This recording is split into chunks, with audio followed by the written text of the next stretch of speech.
Hello everybody, my name is Aceface. Today we're going to be running more T5 Abyss in the Broadsword. So the Broadsword seemed to work pretty well actually in the last time I tried the T5 Abyss. The only problem is the time wasn't the best. We did it in 17 minutes but we're tanking like an absolute boss. So to make the time a bit better, I'm bringing this Agency Pyrolancer Dose 3, so this will give me a bit of extra DPS pump, and I think it will go good. Hopefully it'll go good. Let's see if it goes good. I mean, I was thinking that maybe we also got a bit of a lucky spawn, so I want to try this a bit for consistency as well. The Capacitor is just absolutely amazing on this ship, and this is what enables us to have such a boss tank. So let's go and jump into the electrical filament and see how this goes. I'm pretty sure it'll go good. The only thing is time, as I said before, but the Pyrolancer will probably help us quite a bit. Take the Pyrolancer now. These things are good because they can actually last for quite a long time. You can, with the biology skill, you should actually train up to level 5. It's really useful. This can make so that you can get like double the amount of time out of your boosters. So this will last for a whole hour, I think, for me. Just consume it there. Okay, good. Alright, so this is just a bunch of sleeper cruisers. Should not be any issue. They don't do that much damage. One shield booster enables us to get such good tank because it's a large shield booster. It's really good. Let's get closer because, you know, the Broadsword is not so fast, with at least the Afterburner not the fastest thing out there. I'm so used to using the MWD gear. It's so fast, so damn fast. This feels like a slug compared to it, but it'll get us through. We're going to take the bioadaptives, not going to take the the extraction node. Is just going to take too long. I could use an MTU, and that is a possibility, but I do not feel like doing that because it's just going to take too long. We already, just by taking the bioadaptives, we already got issues with time, and I cannot imagine how big of issues we will have when we try to use or get the bioadaptive nodes. So not the bioadaptive, the extraction nodes. Alright, let's go for these guys. Actually, we're not prioritizing any specific. Let's go for the upholders because we're getting webbed, so we're going to go really slow. Let's remove the sentinel because I don't think. Let's remove the watchmen. The watchmen are the least worrying ones because I think, as far as I understand, they all do the same amount of DPS. So you just want to go for them based on the E-War. So we'll go for actually, that's news. Well, it's good to get newts off the grid as well. But we'll go for the upholders after we've taken out this guy right here. I noticed also the Broadsword has pretty good tracking with these autocannons that I'm using here. So just one Webifier is enough to get really good tracking. You know, we're not having much tracking issues at all, actually. That's something I really like with this ship. I noticed that even the Retribution can sometimes have problems with tracking, but this is just chilling here with the medium autocannons just blasting away like crazy. It's really nice, really damn nice. This is just an amazing ship. I think it looks really cool. I do like the Munin a bit more in terms of his appearance because the Munin has these kind of like fangs that are a little bit longer than the Broadsword has, so I think it looks a bit sleeker, but I still think the Broadsword looks pretty good, especially with this paint job. I really like this like pitch black paint job. I think it looks really good. Okay, let's go for this uphold over here. We'll grab the loot from there. T5. Alright, T5 loot is not the best anymore. Like, really not getting that good loot from Abyss recently. RNG, obviously. RNG is not on our side. That's something you really have to have on your side when you're doing the Abyss. Really important thing. You can see here in the background, you can see these extraction nodes that are actually not able to go to. So you can see here there's actually an extraction node over here, but we can't. There's two things over there. We can't actually go to them, which is something that I find a bit interesting. You know, I would have expected to be able to go to them, but you're not able to pick them up. It's just maybe some decoration. I don't exactly know why that's the case, but whatever. Let's just keep it at range. Actually, this guy's getting a bit out of our range. We want to do a bit of webifying. See, is he trying to kite me? No, he's kind of going diagonally. I think he's orbiting me, actually. You can see the way he was going. It looks a bit like he's orbiting me. We'll be able to get a little bit better damage application with the Webifier. The thing is, like, it's always, since we're using the autocannons, it's always better to get as close as possible because of how the optimal range is so small, but the fall-off is really big. So just the closer we get, the more damage we're going to do. So it's always better to get close, even though we are within fall-off range, 20 kilometers, but the closer we get to the 1.4 kilometer optimal, the more damage we're going to do. So it's just going to be better to do it like this way. You can see I'm approaching, going pretty well. Under 5 minutes, it seems like. Let's see, how much DPS do we have with the Pyrolancer? Let's check here. The fitting simulator likes to glitch out sometimes. You can see here I can't take it. Okay, 534 DPS is pretty good. We had like 500 without it, so we get a pretty decent amount of DPS actually just from using the Pyrolancer. So it seems like it definitely could be worth using the Pyrolancer. I think a Pyrolancer Dose 3 goes for like 7 or 10 mil, something like that. So I mean, it is a decent chunk of change, but it really gives you an extra boost. It seems like 30 DPS. That's almost like 7% of. Yeah, it gives you 7% more DPS. So that is 7% more fast in terms of everything. So I definitely think it could be worth it, especially on these kind of fits that rely purely on guns. You know, the Gila I uses missiles and drones, so they'll obviously not be worth to use the Pyrolancer, because the Pyrolancer is only going to affect the missiles. It only affects missiles and the guns or turrets, so there's no point in using the Pyrolancer on a Gila really, because it's just going to provide a tiny bit of boost to the missiles. The missiles, honestly, the Gila uses majority of its DPS. It comes from, you know, the drones, and the drones are not affected by the Pyrolancer. Unfortunately, it would be really powerful actually if it was, because you could just use the Pyrolancer and just get insane DPS. If it affected the drones, it would be insane. It probably would be too OP as well. This is important with the broadsword. You have to like kind of maneuver as well. You have to always try to keep your, you know, you can see we're keeping range in this guy right here, but we always have to try to keep range so that we're relatively close to the gate, because it's just, this will take a lot of time actually just traveling back and forth, because we got the Afterburner. We've not got the best amount of speed, so it's always going to save us so much time if we're in a good favorable position when it comes to the travel time to the next gate. It can take off a lot of time. I remember once, last time I ran that T5 site, I spent a whole 2 minutes flying. Imagine that, 2 minutes. That can make you die or not die. Or 2 minutes can be the change which makes you die or not die in an Abyss run. All right, let's go to the next site. Or next room. Let's see now. We've got Bethnic Abyssal Overmind. Should not be any issue right here. Let's go and lock all these guys up. Let's get in close. We want to get as close. Don't want to lock up the conduit. We can actually go a bit closer to the Deviant Automatic Suppressor. It'll speed up our time a bit, because it will make the drones, these small drones, take a lot of damage. I think the Abyssal Overmind takes a tiny bit of damage. Doesn't seem like it. Okay, but these guys at least do. So that is that's a good thing. You're quite a bit faster. Let's pop this by adaptive cache. We're getting tracking disrupted as well, so let's go for the Fogcasters actually.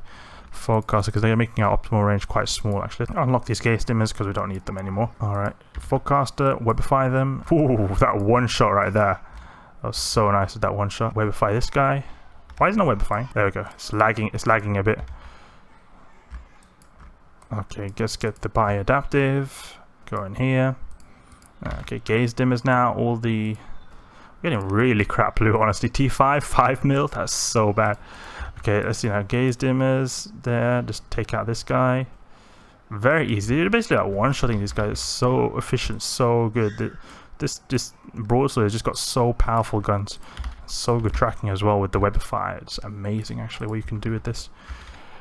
Okay, let's go for this. Like, we're still doing a little bit of damage even without actually using the web. It's obviously going to be a bit less because the tracking is worse, but it's decent actually. Took a smashing shot to the face, but it doesn't really matter. The broadsword doesn't really care, to be honest. Okay, let's just keep getting closer to the Abyssal Overmind. Abyssal Overmind, he just looks like a fat bloody potato.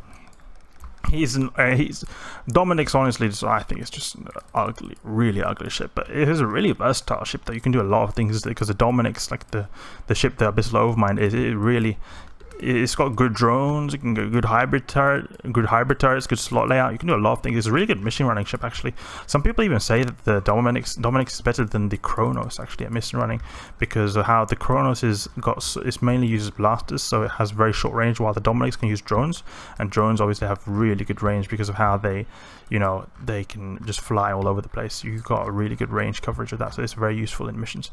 Let's start webbing him so he doesn't fly away, because I think he's trying to kite me. You can see here. He's trying to go away from me. He's going this way while we're just going straight at him. He's also webifying me as well, so it's just a bit annoying. So he's kind of a counter webifying, but I think we'll still be going quite a bit faster than him, because we're also in a cruiser. He's a fat battleship. Let's go for this. Keep going at range here. Smashes. Woo. Smashing shots are really good, because they just do so much damage, but the wrecking obviously is the best. Let's get a bit closer, because then obviously we're going to do more damage. The closer we are, the more damage within that 1 kilometer range. Keep it range at 1 kilometer, and let's do that, because we can anyway face tank this guy, no problem. We've got so good tank, it doesn't matter what damage he throws at us. Wreck you, Bethnic Abyssal Overmind. I had bad memories of dying to this guy. I remember one of the challenging spawns for my Gila that I ran initially in the Abyss was actually the Bethnic Abyssal Overmind, because he did quite a bit of damage. The Charybdis Tyrannus, I think in the T3s, is not as bad as the Overmind. The Overmind can be a bit better, because I think it has something to do with that.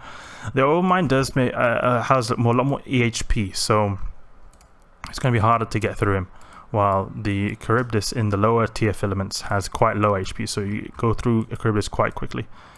Let's see now. Pretty easy, pretty easy. Let's keep it. Okay, actually, it's really annoying because he's just kiting, so we're now at the border, so we're going to take a while for us to actually go and get, you know, to the transfer conduit, which is going to be really annoying. But we're making decent time in 10 minutes. But I would have hoped that we would have completed the site by now. That would have been a really good time. You know, probably by the time we've killed him, it'll be 12 minutes, and then by the time that is done, then it'll be, again, another 17 minutes or so. I don't think it's actually that amazing time now that I think about it, because we're like just halfway through this Bethnic Abyssal Overmind. Bethnic Abyssal Overmind, just such a tanky boy, just so fat, just really fat ship he is, like, just so fat. Like, look how fat this guy is. You can see here. Bethnic Abyssal Overmind. You know, that you can see here that actually the damage animations, or the, you know, the animation from actually doing damage is actually almost like the actual, you know, rogue drone ships, they usually have these kind of cuts here. You can see here, got the cuts here, you got the cuts all over the place. It looks a lot like the damage, so it's like him looking even more beat up. Oh, would you see that? We took a wrecking shot there right to the face. Ooh, interesting. We took a bit of armor damage there, but we're wrapping up right quick, so easily, with our wrapping speed. It's just amazing. You can see here, we took a tiny bit of damage, but I honestly, I won't worry about it. The off chance that wrecking shots occur is very rare. But I was just surprised how much damage that wrecking shot actually did, because I remember Charybdis wrecking shots not doing as much damage, and I think it could have something to do with that we've got low kinetic and thermal resistance, and he does kinetic and thermal damage, I think. So yeah, kinetic and thermal damage, yeah, so that's probably why, because we don't have as much buffer against this guy. Well, I remember Charybdis does, you know, omni damage, so it's obviously... Oh wait, why are we going away? Oh no, why were we flying away? I didn't want to fly away. Stop flying away. Why? I did not want to fly away. Just decided to fly away. I must have clicked something by accident so that I flew away. It's so annoying when this happens. You're wasting lots of time this way, but it shouldn't be much of an issue. I must have clicked something by accident. I just double clicked the transfer conduit and something. It's really annoying. Look how much time we're wasting now. Keep it range 1 kilometer right here. Get close to this Bethnic Abyssal Overmind. You know, I really wish there are more people who organized co-op frigate abyss, because I don't notice that many people doing it. It would be really cool that there are like people you could do it with, because I remember at one point I was actually just, when the frigate abyss came out, then I would just go in Jita and message people, privately message people and say, oh, you want to run some frigate abyss, you want to run some frigate abyss. Quite cringe, but I actually managed to remember some people, but it was a bit annoying. Like, I had to send messages to so many people until I finally could get someone to run with.